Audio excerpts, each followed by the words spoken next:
I've talked about the role meat may play in increasing the risk of diabetes, and the potential protective role of healthy plant foods. But plant-based diets not only appear to guard against getting diabetes in the first place, they may successfully treat the disease better than diabetic diets patients are typically placed on, controlling weight and cholesterol.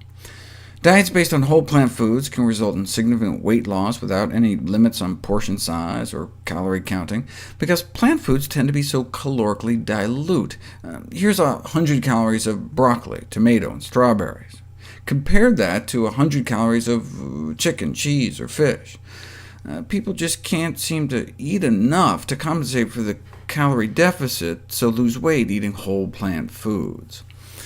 And most importantly, it works better. Plant-based diet beat out the conventional American Diabetes Association diet in a head-to-head randomized controlled clinical trial without restricting portions, no calorie or carb counting. A review of all such studies found that individuals following plant-based diets experience improved reductions in blood sugars, body weight, and cardiovascular risk compared with those following diets that included animal products. And cardiovascular risk is what kills diabetics the most. I'm more likely to get strokes, more likely heart failure.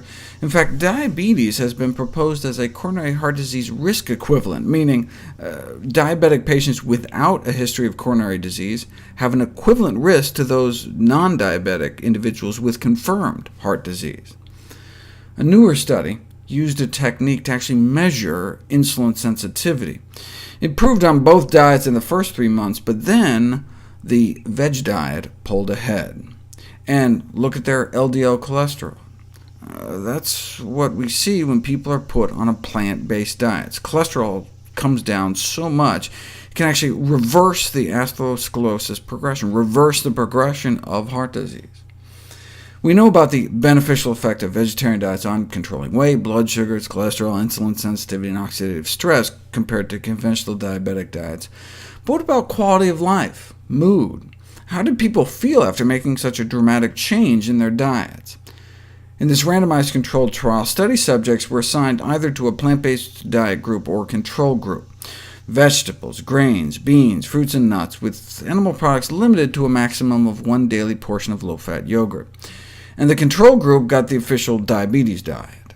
Quality of life improved on both diets in the first few months, but within 6 months, the plant-based group clearly pulled ahead. Same thing with depression scores. Dropped in both groups in the first 3 months, but started to rebound in the control group. Bottom line, the more plant-based diet led to a greater improvement in quality of life and mood. Patients consuming a vegetarian diet also felt less constrained than those consuming the conventional diet. People actually felt the conventional diabetic diet was more restrictive than the plant-based diet.